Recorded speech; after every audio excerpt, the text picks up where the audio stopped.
Hi guys, thanks for joining the live. I've missed you guys. I haven't been around for 2 weeks now. How has everyone been? I got a lot of testimonials on my email. I posted some on my group. We have a lot to talk about today. I'm just, thank you so much, Fleur. I've missed you guys too. I hope everyone who's in my group did the new moon meditation. Because I actually composed it when I was at the Dr. Joe Dispenza seminar last week, and I was pumped. Like, I was full of inspiration and full of everything good, and my pineal gland was activated and all of that. So please, I hope you didn't miss it. It was a good one. I've done it twice, and I hope you did it as well. So before we get into the material, I just, let me see here. I wanted to talk about the Dr. Joe Dispenza seminar. Everyone has asked me about it. Definitely everyone in my group. There's a lot of people who are considering going. There's a lot of people who have been to some of his progressives, but this was an advanced, it's called the advanced follow-up. And so I just want to sort of talk about, but I want to roll it back just so people understand what Dr. Joe Dispenza's work is all about, and take it from there. If you look Dr. Joe Dispenza up on the internet, there's a lot of conflicting information about him. And if you look him up on TikTok, it's the same thing, right? It's a lot of conflicting. Some people say he's a fraud.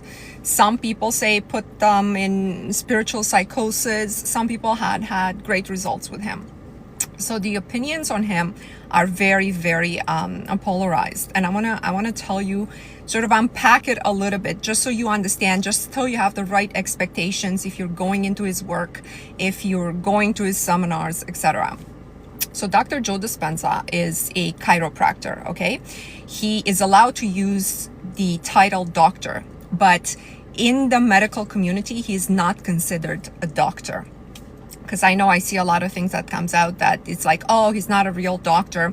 He is allowed, just like people with PhD are allowed to use the term doctor, he's allowed, after going to medical school for chiropractor practice, to be called a doctor. But he is not a physician, and he's definitely not a neuroscientist, neurosurgeon, or anything like that, right? Because he talks a lot about the neuroscience of the brain. All of that is sort of self-taught and didn't include a medical degree. So I want to set your expectations straight, because I don't want you to flip-flop. Now, why is this important to understand? It's important to understand because when you're doing someone's work because you believe in them, what happens is when you discover conflicting information about this person, it will kill your own belief in your ability to manifest or to execute a healing inside your body or whatever else you're going for. So I don't want that to happen to you. I want you to go in with an open mind and with an open perspective on what this work is really all about. Now, if you're a person who's just heard of Dr. Joe and you're into Dr. Joe because, oh my God, finally a doctor, a scientist who's presenting the manifestation information, you're going to find out that it's not really that. Sorry, I'm just looking. Wish you could look into comments a little. I do look into comments. Let me just do my intro on Dr. Joe, because a lot of my following has asked me about it. So guys, you got to understand that science and medical science and all the scientific community, if you are not in with them and with whatever direction they're going, then you're out. So in the medical community, in the scientific community, Dr. Joe is not included. They're not including him. For example, he has this studies where he measures the results of people who participate in his seminar. He measures heart rate, brain coherence, he measures blood samples, and they all have pertinent results. And he's always saying in the seminars how he submitted it to 20 medical journals, and they're not publishing him. And they'll never publish him, right? Because nobody in this system of science and academia, unless you have an email address that ends with .edu, you're not going to be published, you're not going to be included, you're always going to be considered a pseudoscientist. And this is why I want you guys to have an open mind on who Dr. Joe is, how he is regarded. This doesn't invalidate his work. Obviously, I believe a lot in his work. I don't know, something wrong with my throat today. I believe a lot in his work, but I go there for the techniques. So all the knowledge, his work is a combination of when he's on stage, he teaches, and then he does the practices. He teaches, and then he does the practices. I'm on board with the knowledge that he presents. I know exactly the ins and out of it, the studies. I know all of that, his way of thinking. But I go there for the techniques and the practice. Why? Let me just have some water. Because when you are part of a large group of people that have the same intention, working towards a same goal, and listening to this person that you believe in his work, then things happen faster. Inner changes happen faster. Okay? And so his techniques include the large group, the intention setting. There was 1,800 people in the room. Like, I don't know if you've ever been in a room with 1,800 people, but it's very, very powerful. And not everybody reacts the same, right? Some people scream, some people, like, they have all sorts of weird reactions doing these practices. He has breathing techniques that activate the pineal gland. He has hypnotic kaleidoscope training, where you look at the screen and it's just very hypnotic, and then he infuses that with sort of electrical signals that pop, and people scream and people have all this sort of experiences. And so those practices, for me, they're very, very beneficial in connecting to the field. Now, his work is all about the field and the interconnectedness of it all. And this is why in science, he will never be accepted. I don't think, not in his lifetime. He's already in his 60s. So in the next 20 years, there is no way that science would just come on board and say, yes, if you tune into this higher mind, you can execute healings and you don't need pills, and your brain can release these chemicals and all of this stuff can heal you. I don't think science and medicine will be going that way. Okay? I was asked about him before, so I just wanted to intro that. See if you have any questions about that. If you're going, please understand what you're going into. Oh, and in regards to the research, Dr. Joe Dispenza I'm referring to. In regards to his research, what he does, the way he does this research is he set up a separate entity, which is sort of like it's not a charity foundation, but it's a separate entity that people sponsor. So when you go there, you may be asked for, if you want to donate to it, you're not forced to donate to it. And he has other donors, and I'm sure he contributes to it himself, but he can't. There's a threshold under which he could not say this is an independent study. Like, he couldn't contribute 50%. I don't know what the legalities are, but this is why he gets away with actually having a scientific study. But even so, he's not going to be published in any medical journal. So that's my intro. I took like 10 minutes just to give you guys an overview of what you can expect. This one was in Washington. It was amazing for me.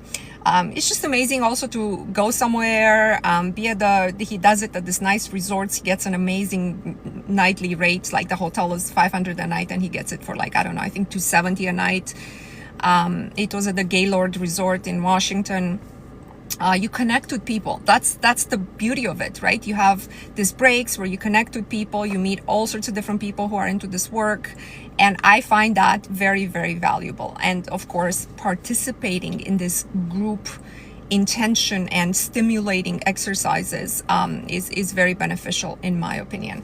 Now, I want to read something that I find. So I'm part of a few of the groups on the internet that are Joe Dispenza groups, right? They're not run by him, they're run by other people. And this is the type of messages that I see in there, or posts that I see in there. And I want to kind of talk about it because I don't want anyone who's following me to have a different opinion than the truth, okay? So this guy is saying in this group, all right, friends, I've been doing Joe Dispenza's work in meditating for 7 months, fully committed, 1 to 3 meditations a day. Keep in mind, his meditations are like over an hour long. So this guy is doing 1 to 3 meditations per day. I am now in the hospital for what mostly looks like leukemia. I am married to my person and have 3 kids. They're still young. If my biopsy comes back as cancer, I am not a fan of chemo and radiation, so that's not happening. My wife is heartbroken. My kids need me. I almost want to ask what happened. Did I try too hard? Did I miss something? I've done the work even when I didn't want to. and now I get this cancer, don't take that as a complaint. It's more like, does anybody have any insights type of situation. So look, guys, the majority of people who get into Dr. Joe Dispenza's work is based on an action reward mechanism. Manifestation and miraculous healing does not work like that. It doesn't work by action reward mechanism. You don't get to do 3 meditations a day and then you're cured. You don't get to do 1 or 10 or whatever practices and then something happens. It's not like I do this to get this. Everything that you're doing, first of all, you really shouldn't be doing things when you don't feel like it. When you don't feel like it, you should ask yourself, why is it I'm not feeling like it? What is it that's detrimental in my mind? So you should start this work with deconstructing your mind and seeing what's in there that wants to keep you in status quo. Okay, but I wouldn't go into this work just by being a person in the world and being like, oh, I heard of Dr. Joe Dispenza. I think if I do 3 of his meditations every day, my life is going to explode into this blissful experience where I'll become a millionaire and I will be miraculously healed of anything and no evil can ever touch me. And, you know, so if you go with that expectation, prepare to be disappointed. That's not what the work is about at all. Yeah, he's blaming himself because he went into it via an action reward. Like, oh, I found Dr. Joe and the more meditations I do, the better my life will become. Like all this work, whether it's his or anything like on a similar pattern, is all to change yourself, to change not only the circuits in your brain, but your connection with the formless substance. Because what we are trained to do since we're born in this world, just by existing in society, is to disconnect, is to only focus on our individuality. It's the opposite of what should happen. So somebody complained I'm not taking up the comments, so I just want to pause now and see what is it that I miss. Are eye floaters ETs? Doesn't seem like something relevant. How do I manifest my SP or better? Go through my SP list. Lemuria. I'm not sure. Okay, it doesn't seem like I missed anything. If without God, life is pointless. Yeah, and it just depends on your definition of God, right? What you understand by God, because we all understand by God something else. We all understand, like, the way I present this work is God, the creator, is at the top. Because this game has an intelligent design. But he has created this universe for us, an intelligent universe that we are meant to learn to access and use to create a life we want. So it's not just the creator has designed us as robots, predestined robots, and here we are predestined and we're just, it doesn't matter what you do. Your life will always end up the same. That wouldn't make any sense at all. So it depends how you see God is very, very important. If you see him as this creator of this intelligent system that's created for the evolution of consciousness, and remember, consciousness evolves through love and pain, then it all makes sense. Then it is up to me to connect to this formless substance, which is neutral. I'll connect to it and create the experiences that are in line with my expectations. Now, when I create these experiences could be good for me or bad for me. And from that manifestation, I need to learn how to interact in the future with the formless substance. What do you mean by love and pain? So, the reason to design a game, a simulation, an experiment is to see what would happen and the outcome. If you already know what would happen in the outcome, this whole thing is pointless. In the seeing what would happen in the end, you got to introduce elements that the initial conditions have to be both positive and negative, because you have to see how consciousness evolves via all of these experiences. So as unfair as this sounds, every feeling and every emotion that we feel contributes to the computer, contributes to the formless substance, contributes to the system learning and evolving. Now, it doesn't necessarily mean the individual evolves. We're supposed to evolve. right? If you're doing this work, it's because you want to evolve and go to the next step. But it's to the benefit of the system to have every experience and learn something from that experience. So, therefore, both positive and negative experience are required and are valuable to the system. Now, it doesn't mean you have to have them, because there is a free will. There's an element of free will. But free will does not mean that you get to choose how you're going to get there.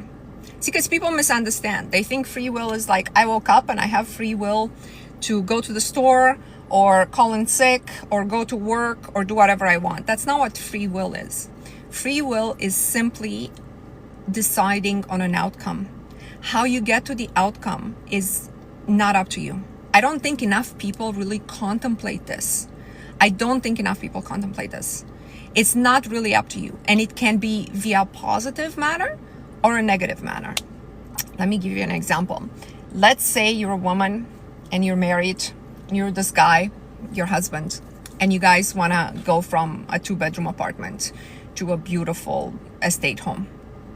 And you're the one doing the work, and you're seeing yourself in this home, and you're doing all these practices, and somehow you connect to the formless substance, and the formless substance understands your instruction, right? Because it's important that the formless substance understands your instruction. It's not just you thinking about it. It's more complex than that. So the formless substance understands what you're saying and says, okay, I need to get her in this house.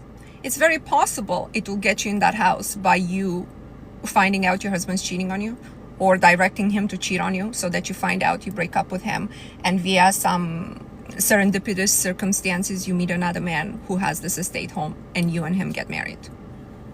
So the how you get to the outcome, you don't have free will over that. You think you do, but you really don't. And so what they do to us in this society is they basically tell us we cannot select the outcome. And so they select the outcome for us, right? Whatever the world is going, whatever the powers of the world want the collective consciousness to go towards, that's what it goes towards. And so your life progresses based on a more or less predetermined script. It's predetermined towards that certain outcome. Does that kind of make sense? Let's see what we have here.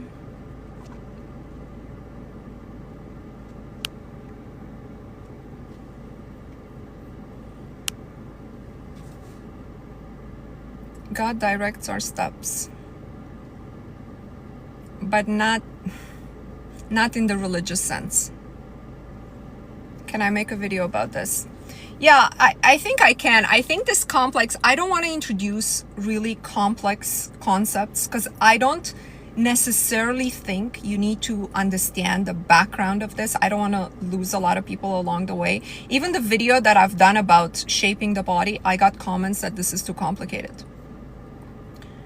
So how can you take energetic Ozempic? God, I saw a video with Khloe Kardashian the other day. She looks really, really bad, like in the face. I don't know what happened to her. Hello, Mona, nice t-shirt. This t-shirt is from Dr. Joe Dispenza. So this seminar was called Halos. And it's all about the energy around our body, which in religion, people who had a lot of it, it could be seen by others.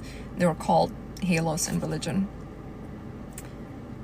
Religiousness is the culprit that promotes the how way too much. Yeah, but it's not just religion. Politics does the same thing. Like every single structure in our world does the same thing. It tries to skew our expectation. So if you don't define your expectation of this life, you're in trouble because you're going with collective consciousness. And where does collective consciousness go? It doesn't go in a good direction, right? It goes into poverty, singledom, whatever way they're going. It's not good. Remember always that you have the free will to choose the outcome, but not the means to it. That's all you really need to understand in this game design. And I can explain the logistics behind it and the mechanisms by which it works, but I'm not sure that's beneficial because I don't want people to to just quit on this work, to just be like, this is way too complicated. I'm just gonna let it flow the way I just want to enjoy life and, you know, watch TV and spend time with my girlfriend, and that's all I want to do in this life. So if you remember one thing from this work, is you can choose the outcome, but you cannot choose the how you're going to get there. So I'm going to tell you, I connected to a few people and I heard some interesting stories. I'm going to tell you one, and then I'm going to tell you two of Dr. Joe's stories that he said on stage that would never be published in any of his books. Because, you know, I told you he tells the stories that are just too much for him to publish. So one story is from a guy that I met during lunch. You know, lunch is communal, it's buffet, you eat together, so you meet a lot of people, you talk to a lot of people. So he says this was his, I don't know, 5th seminar, and he had learned how to manifest everything in his life really easy, but not big things, just everything on the day-to-day. And he even started to work with a coach that, I don't know, Dr. Joe trained or something like that. He started to work, and this coach is telling him, you know, John, if you want to progress spiritually, the person who's in your life right now is hindering your progress. And he was living with this woman who had 2 kids, not his kids. And he said, okay, thank you for this input, whatever. So he said, I went into a meditation and I asked Source, like, what should I do about this information? You know, because I love this woman and I love the kids. And he said, I heard a voice in my head saying, are you prepared to let go of this woman and the kids? And I said, I woke up from that meditation and I said, no. So this stops now because, you know, this is my family. I don't want to leave them. I don't want to change anything. But the problem with spiritual progress is it doesn't actually work that way. Like once, it's kind of like a snowballing effect, especially if you're talented and you're already connected. And perhaps if the mechanism, the formless substance needs you in some way towards the revealing of this information, which is what is happening in this age. It's called the age of Aquarius. I'm not too much into astrology, but I do believe there's sections of time in which history moves in a certain direction and then it changes and it moves in another direction for human evolution. So anyways, he's manifesting all this, everything basically that he wants in his life. And he's at the kitchen counter one morning and he's saying, he looks in his fridge and he says, I don't have cream for my coffee, and he only drinks a certain cream. So he's like, I'm going to manifest it just to prove to myself how powerful this is. So he's saying, I go into this trance for just a few minutes and I imagine the cream. I know what it tastes like. I, imagine it in my coffee, swirling my coffee, tasting the coffee with the cream. And I'm in that sensation mode, right? In that sensation. Because remember, thought is what sends the instruction out and feeling is what reels it in. So he's like reeling it in with his feeling. So all of a sudden, his girlfriend's phone rings and it's her mother. And the mother says, I'm at Whole Foods. Do you guys need anything? Because I'm coming by. And she's like, do you need anything? He's like, yeah, that cream, and he's like, thank you, universe, the mother comes and she got a cream, but it was the wrong kind. So he's like, no, I'm gonna reject this in his mind. I'm gonna reject this cream because I've instructed the universe. I want that particular coffee cream that I said I would. So all of a sudden, another hour passes and his girlfriend says, oh, actually, my mom forgot to get something. It's okay. I'll just get it from the corner store. Do you need anything? And he says, yeah, actually, your mom got the wrong cream. Can you get the right cream? She says, yeah, of course. She goes to the store, calls him from the store and says they're completely out of that cream. He's like, okay, don't worry about it. She comes back. So already this is the universe trying to manifest for him. A few hours pass and somehow they get into this horrific fight. Had nothing to do with the cream.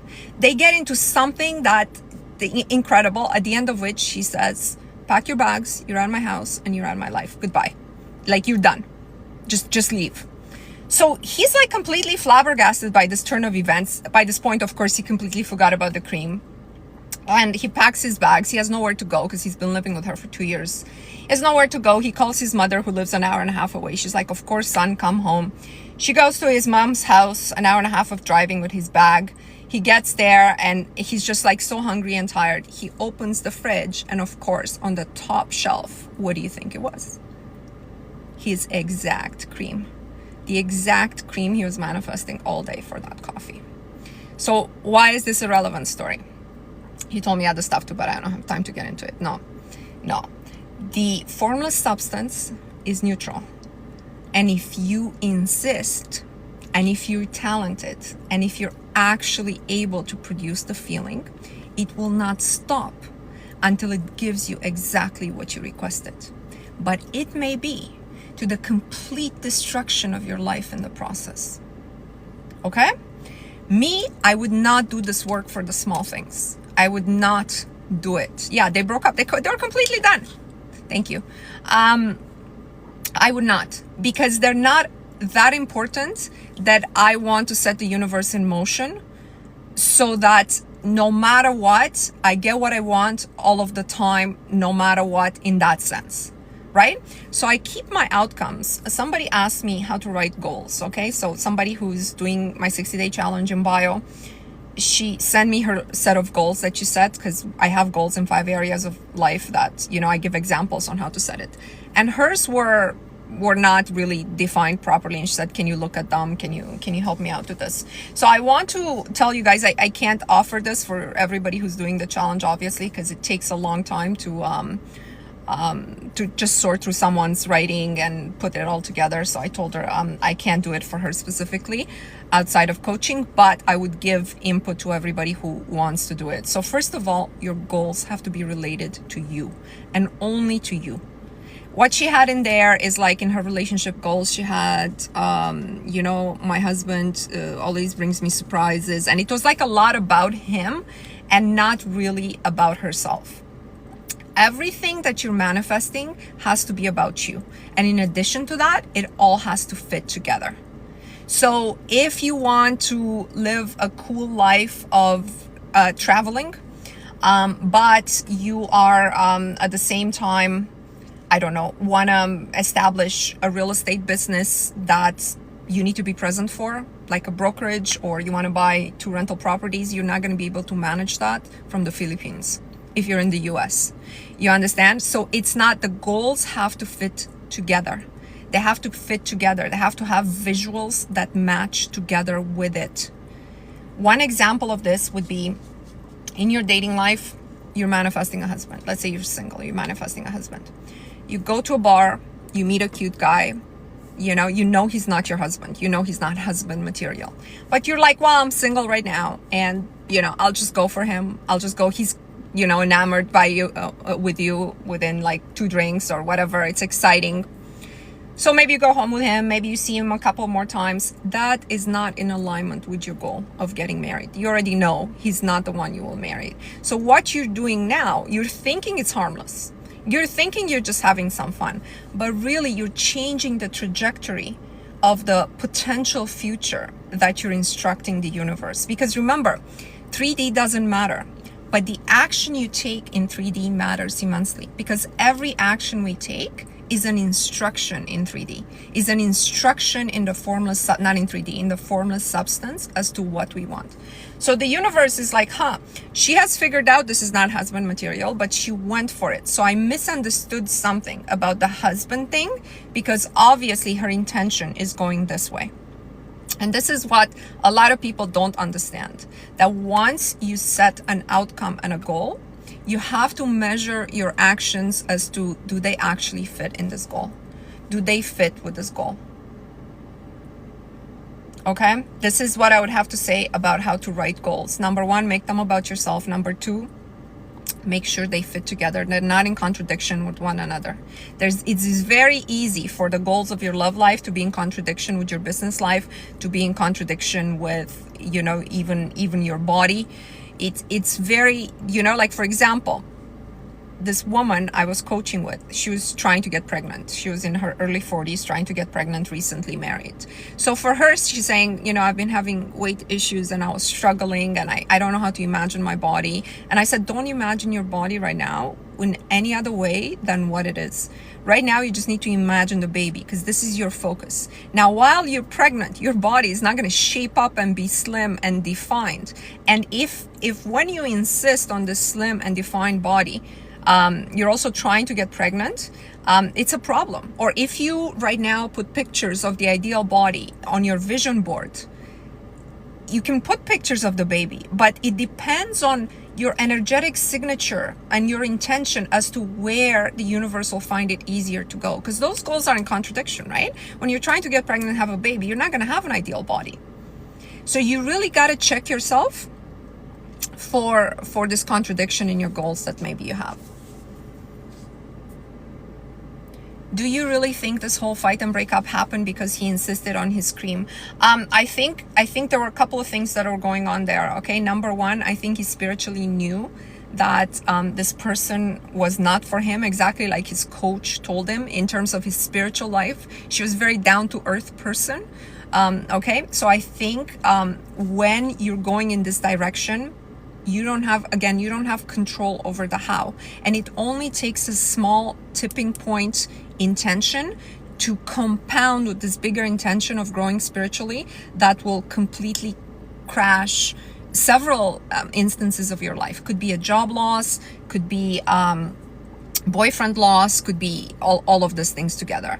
So I think like for him to say we're scared to give up things in our life, right? Even when you have a bad relationship, what you're working towards is improving it, especially if you're a woman. You're not really looking forward, oh, I can't wait to break up. Now I'm doing spiritual work. I want to break up. I want to go through the breakup. I know I'm going to learn a lot from my tears, and then I'm going to meet the ideal man. You're not thinking this way. You're like right now, the majority of people are trying to make their SP fit into this box here, their boyfriend, their really bad relationship, trying to turn it into something that it may never be.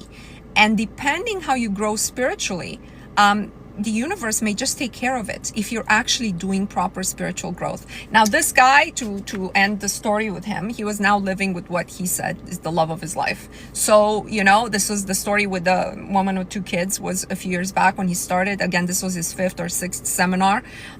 So in retrospect, he didn't feel sorry about the breakup, but, and the universe gave him something else that was even better. But when it happened, it was very unpleasant, of course. Can our individual growth cause issues for others? Well, it does, because everybody who's not at the same rate of growth as you wants to maintain the status quo. So if I'm happy with my day-to-day life, I don't want my spouse to all of a sudden go find himself, because that's an inconvenience for the established routine that works for me. So if we're not growing at the same rate, it does create problems, if that's what you meant by problems. You're asking, you mean it would happen anyways on his path of him growing? Yes, absolutely. By the point that he got to. So there's a point from which you can't return, really. You can't come back from it, right? So once you snowball enough, you're starting with small things, but once you snowballed enough, and once you've done all these techniques and you're connecting, it would take a lot to not go in that trajectory. So I think for you guys to understand this, I need to back up a little bit and just explain to you how this game works once more. Let me see how I can explain it. I want to bring it to a level where everybody can understand it. And it's this: the future and the past exists as states of information. And the only place where you can create from is the current moment. It's like right now, right? And the way you're creating right now is either by focusing on the information that we call the past, or the information that we call the future. Now, in the past, there's many possible pasts based on your previous choices, right? And the choices of everyone around you. Let's call those the unactualized pasts. They're unactualized, but they exist as information. And what the system calculates for the future is simply a probabilistic chance of one of the, either the actualized or one of the strong unactualized pasts to project into the future. So let me give you an example. If you don't do anything and you have a really simple mind, you have an actualized past, that actualized past goes into the future and creates the future. Like it's sort of a linear trajectory.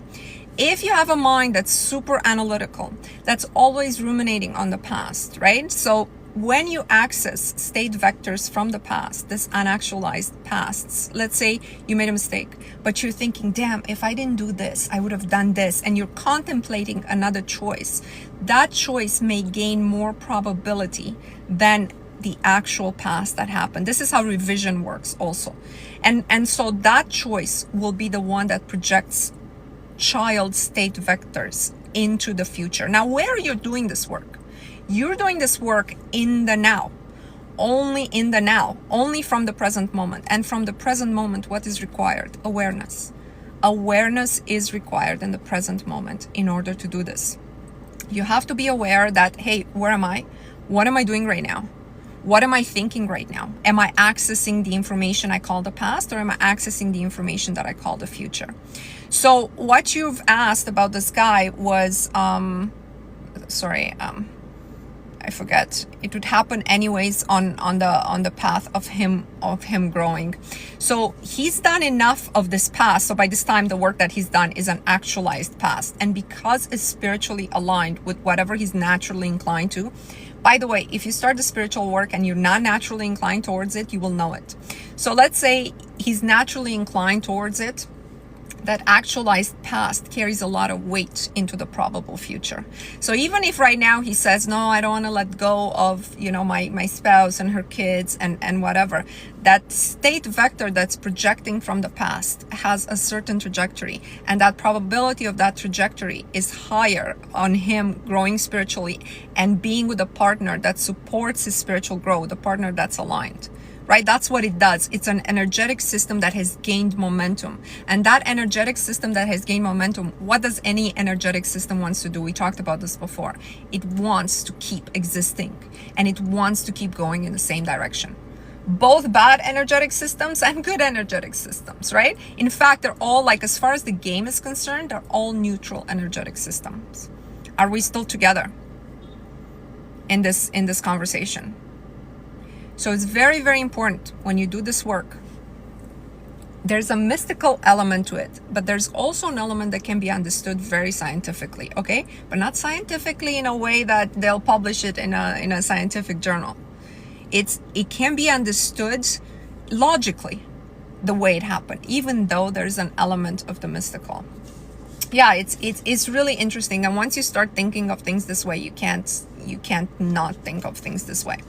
So I don't know where I was going with this, but I want to make sure I tell you these two stories that Dr. Joe at his seminars, he talks about his personal experience sometimes, at least once during the seminar. And these are not experiences he would publish in books or, maybe even talk about very often or outside of, there's no recording, by the way, it's not allowed. And they police that, they patrol the room. And if they see you with your phone in your hands, it's not good. But he tells these stories that are really, like, I 100% believe that they are true, because a man of his status would not make up something like this. I told you last time I was there, he told the story about the loaf of bread that just materialized when he was thinking that a loaf of bread would go well with his wine. He was in the wilderness alone for miles, and all of a sudden a loaf of bread just fell on his head. Like, that's just out there, okay? But I completely believe it, because it's just collapsing the probability and converting energy in the matter. So this time he told us two stories, and so the first story was that he was being lucid, he said. And it's not, when he says he's being lucid, he doesn't mean in a dream. He means in his meditations, because he has a strong practice that he does for many years. He was in his meditation and he opened his eyes, and in front of him, he saw the audience that he had, okay? And he said, my audience, which is big room, right? My audience, all of a sudden, was extremely diverse. Him, Dr. Joe Dispenza, if you joined late, goes like, it was extremely diverse. Like, it was too diverse. So he doesn't want to use the words, right? But he's like, it's extremely diverse. So he says, you guys know what I'm talking about. If you're familiar with his work, he means they don't, like, his audience started not to look like us. So he said, in my lucid, but fully conscious, I looked at somebody on the front row and I said, this must be the ugliest person that I have ever seen, the ugliest being I have ever seen in my life. And he said, telepathically, while I was in lucid, I heard him say, I am thinking the same thing about you. I find this funny. So he's saying to him, that's a real experience, right? It's a real experience that, you know, he talks about, not openly, I don't want to say openly, but it takes a lot of courage for him to share a story like this, right? But he sees these beings and he sees more than, that's why I said there's an element of the mystical. I'm speaking about Dr. Joe Dispenza. I was just at his seminar last week in Washington, and I'm sharing some stories that he was telling from his own practice. So I thought that was really cool. He does receive messages from this diverse group. He doesn't clarify exactly, but we all know what he means. And, you know, I don't know if I were him, if I would say this. I don't know if he's obligated to say this, because this is why he's never going to be published anywhere. You heard about people who are, a particular species. I think, Tammy, if you want to see him this year, you should watch the intro of this live. I did 10 minutes on my seminar summary. It will be posted on YouTube at my link. Because I want you to expect the right things from this. The techniques that he gets people to do are extraordinary. They're based on the same thing my work is based on, which is group consciousness. And it's just, you know, you get into the states where you feel your body being activated. The second story that I thought was really interesting was he has this meditation that's called Body Electric. And it's about activating the electricity around our body, and the electricity around our body and within our body is hitting the pineal gland and is further activating that.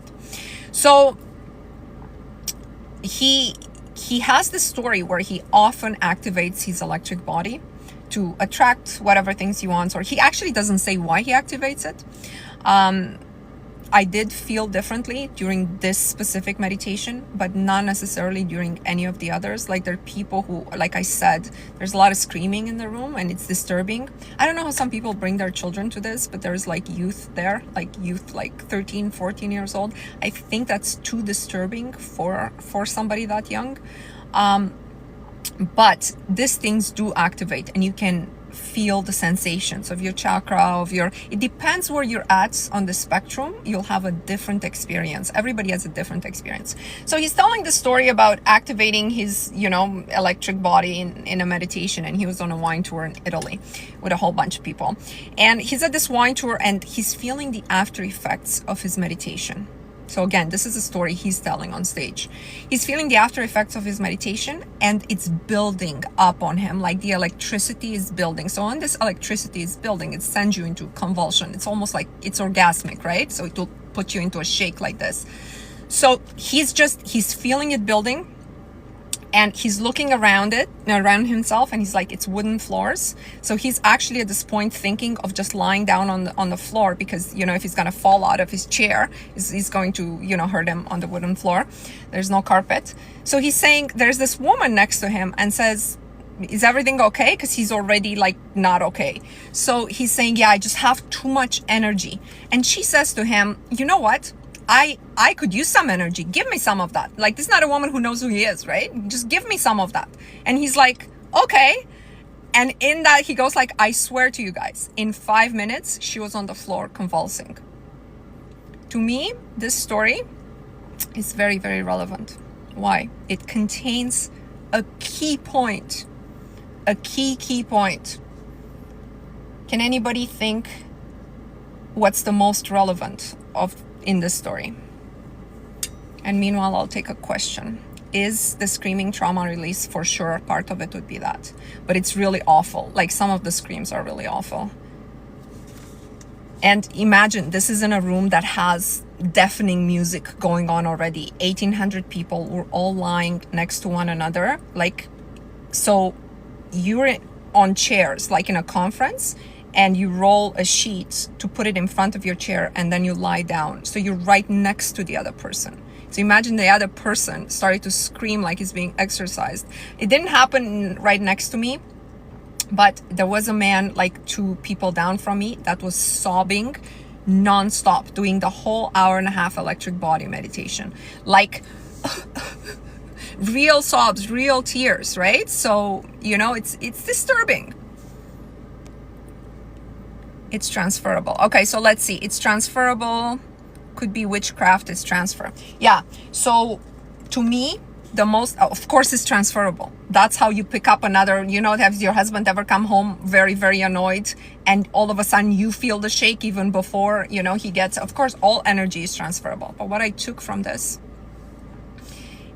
is you need to give them permission. You need to give them permission. We talk a lot about this in my work when I talk about energy cords, when I talk about new sexual partners, when I talk about all these things that you need to use to protect yourself. And so he was going to deal with his electric body activation by himself because he has no other choice. It's activated within him. But the moment she said, give me some, she gave him permission to unload on her. So he unloaded on her. Now, we're not here to discuss whether he had the right to do that, whether he didn't, when you're in a situation. It's more like when you're carrying a big weight and somebody says, let me help you with that. You just like, you know, you give it to them, but you're not going to put it on a stranger that walks around the street. So no, I don't want to go the route of Holy Spirit or anything like that. That's not what I'm talking about in my lives. It's for any energy system to affect you, you have to give it permission. And what happens in collective consciousness and the energy, the negative energy that keep pumping into us, we always give them permission by our agreements, by us internalizing it. Okay? Exactly. If you don't give permission, you won't receive the evil eye. But this requires you're in a state of awareness, right? So do not give anyone permission. When you're around in a room, like when I go to a business conference, I put my light protection the moment I walk in the room, because I know in there it's all people, they're competitive, they're in 3D world, they're like always looking to screw the other person, you know. So I'm like, no, you can't touch me with your energy. None of this can touch me. I'm here to do a task and then move on, right? I don't accept. You have to put this, you even have to say it out loud. From a point of awareness, I'm aware everyone is transmitting all of the time. And also, we have 2 modes in this life. We have transmit and we have receive. When do you receive? When you're not aware. When you're not aware, right? You're not creating right now. You're not composing.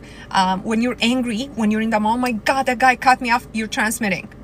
Okay, but there's a time when you're kind of daydreaming and you're receiving. Who knows what you're receiving? You don't know. If you're next to Dr. Joe Dispenza on an expensive wine tour in Italy, you might end up the joke of the group, convulsing on the floor with an electrical orgasm.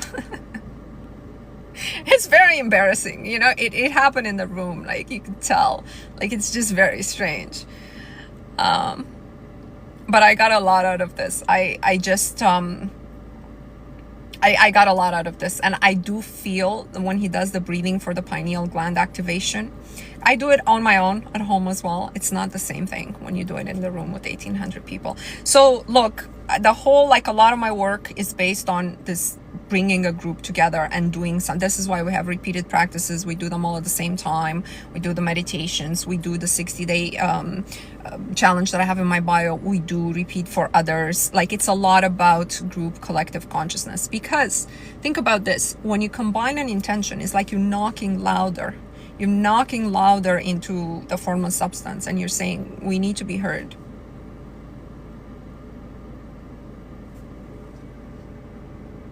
Is there a big event in Cancun in December? I heard he has like a 10-day retreat, which is his first 10-day retreat. He also says he doesn't think he's going to do events outside the United States and Mexico in the future, because it's too hard on him. If you guys are considering going to a Dr. Joe Dispenza seminar, I would advise you do it sooner rather than later. Dr. Joe is already in his mid-60s, and he has no reason to continue to do this, like, really.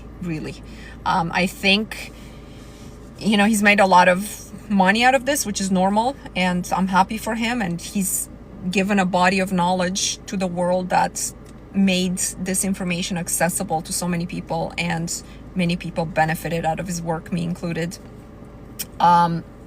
But I don't think he will continue doing this for long. So already, like, he done one retreat, I think, in Europe, and this time he said he doesn't think he's gonna do them outside of the US and stuff. So do them, plan to go over next 2 to 3 years if you're gonna go, because we never know what the future holds, right? But I also do realize that these things are, financially inaccessible to most. So this is why I want to share as much as possible. And, I want to, it's not cheap to go.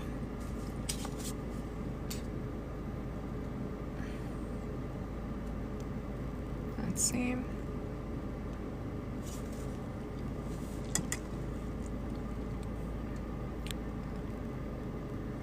Okay, I don't think I missed anything. Have you experienced Kundalini? No. I don't think I have an interest in that. I don't like to fall down on the floor, convulsing, and seeing different entities. That's not the goal from my work. And I think everybody who follows me, in general, it's mostly women, and these women want to improve their lives. That's the goal. The goal is not activating anything. But Dr. Joe has an amazing life, and I don't blame him for wanting to know more. This work is addictive, guys. Once you do it, once you see, you can't unsee, and you want to understand more. So I think this is what's happening with him. I think he's probably instructed to put this information out there and do these practices for people. I think it's this information that's trying to get out into the world in the age of Aquarius. Have you tried plant medicine? No, never. I've never tried any drug in my entire life, ever. I would have no reason to make this up. It's such a strange piece of information. Pretty much everybody I know has smoked weed, but I don't like to smoke, so I would have never smoked anything, and everything else was just too scary for me, so I've never done anything. I know people who do achieve different states of consciousness with plant medicine. At some point, I was considering doing ayahuasca one time, but it's just...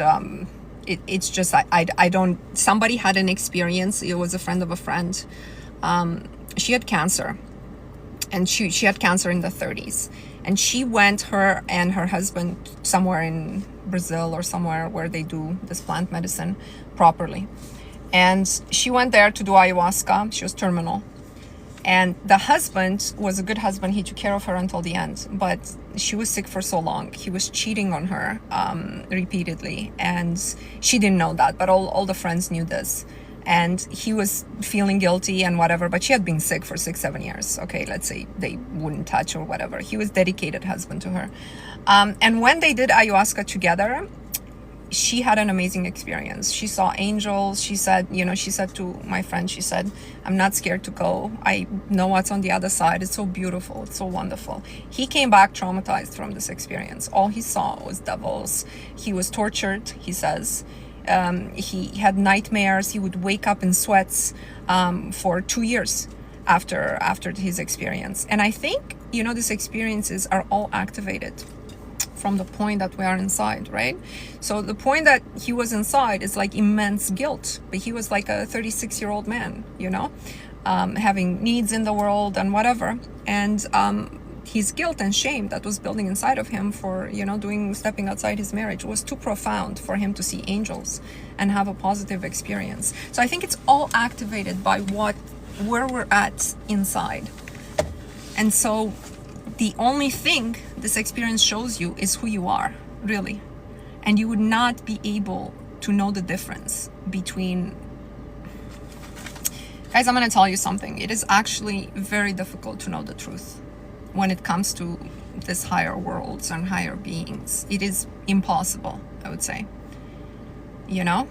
God and religion, and it's all a choice to believe in it, but it's very difficult to know the truth. Why? Number one is because the truth is always filtered through your bias, to your own. It's like a pilot of an airplane that's reading the dashboard. That's not reality. That's his That's the dashboard's interpretation of the reality outside. It's not really what's happening, it's just the measurement of what's happening put through the prism of the apparatus. So it's all filtered through your bias of how you grew up. If somebody sees a ghost, somebody who's a Christian would think it's the Holy Spirit, and somebody who is, I don't know, some other religion or no religion would be like, oh, it's an electrical something. Or so it's always put through this prism of your programming. And the number two reason you can never know the truth is because you don't know what you don't know, right? You're not aware of the information that you're missing to complete the puzzle. You only know what you know, and you can only relate new information to what you already know. But you are completely unaware of what you don't know that may be an essential piece of information to the puzzle. That's why. So that's why I don't dabble into any of these things, because I wouldn't know what to do with this information. I just choose my outcome and take inspired action towards that outcome. But in order for the thought to transmit in the form of substance, you got to put yourself into a certain state. So it's not that, oh, anybody can just wake up and be like, okay, today I want to find $100 on the street. This game has levels, and access to you is given based on where your consciousness is at. This is why Dr. Joe, I'm sure he has manifested a lot more than a bread falling on his head and business success. Like, because his consciousness is just at a different level and it's gained more access in the system. That's all that is. Because he would not use this information to hurt another. Right? It's different than trying to manifest a Lamborghini. Very different. You have to be very much into constant awareness of what you are not. You are not this world. You are the individuated piece of consciousness that is materialized into this world, given an avatar. And from your perspective of your avatar, you see the world a certain way. You see the world a certain way. Let me tell you, a hawk can detect infrared. Did you know that? Like a hawk, the bird, it can detect this infrared. So when he sees an animal, like a rabbit, running around the field, it's not necessarily the rabbit he's following. He's following the heat signature of this rabbit. Okay, he gives off a heat signature, and the hawk can see that. The hawk is consciousness in a different avatar. You are consciousness in an avatar that cannot see infrared. And so all the consciousnesses that exist around you, hang on a second, what is this? Okay. So all the consciousnesses that exist around you perceive this world differently. This is why this world is not real. How do you manifest? Okay, guys, if you haven't checked out, I had so many requests on doing the body and video on the body, and I'm going to do another one this week that's going to be from a different perspective. Please watch my latest video. It's called How to Shape Your Body. I want you to really contemplate on the concepts that I'm presenting there, and how is your practice different than that. If you haven't been able to lose weight, if you haven't been able to shape your body to whatever shape you want. If you guys don't know me, I set my weight to 126.6 in the summer of 2022. I've been the same weight. The last update I posted is in May, and I will post one after my wedding, which is in less than 2 weeks. The reason I'm not weighing myself now is because I already tailor my dress to my body first week of June, and I don't want to change anything. Okay, I spent $600 in alteration on a few $1,000 dress, and I don't, you know what I mean? Whatever weight I'm at now, I'm at. Like, this is got to fit the dress perfectly. But in mid-August, I'll post the 126.6 again. It's not hard. It's not hard to do. But you have to understand the concepts that I'm describing. Mona, I wanted to lose just 2 kilograms last week. I got COVID. Now I lost 3 in just days. It's the same story as I said in the beginning of this live. It's The universe will always listen to those who are in tune and are able to project intention into the form of substance. It won't always be via means that are beneficial to you. Like in the example that I gave about the woman who might divorce her husband to get to the better house because maybe maybe her second husband will have it. How do we manifest people who are mean to us, like in-laws? You just delete them from your experience. You put very little focus on them and you don't give importance to their actions. They're really not important. They're not important enough for you to ever rumigate on their actions. If you find in your mind you're thinking about what they did, you're already in the wrong. You're not going in the right direction. And as you delete even their existence from your reality, you will see, I don't know if they'll get nicer, but your life will be free of these conversations. You know, a lot of people have a mental disease that I diagnosed. I'm not a doctor. We'll call it scenaritis, okay? I don't know what else to call it. It's running scenarios in their head. The mind is ill with scenaritis. And for every event, they run a scenario over and over and over and over again. You can't do that. You can't do that.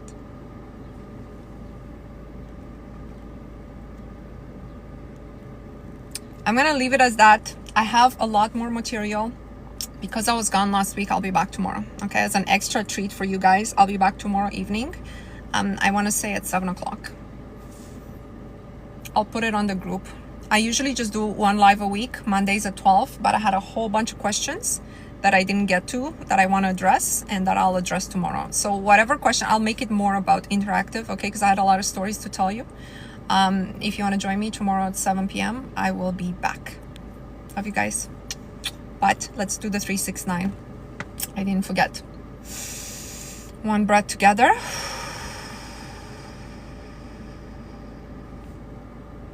I am a winner. I am a winner. I am a winner. I am a winner. I am a winner. I am a winner. I am a winner. I am a winner. I am a winner. I am a winner. I am a winner. I am a winner. I am a winner. I am a winner. I am a winner. I am a winner. I am a winner. I am a winner.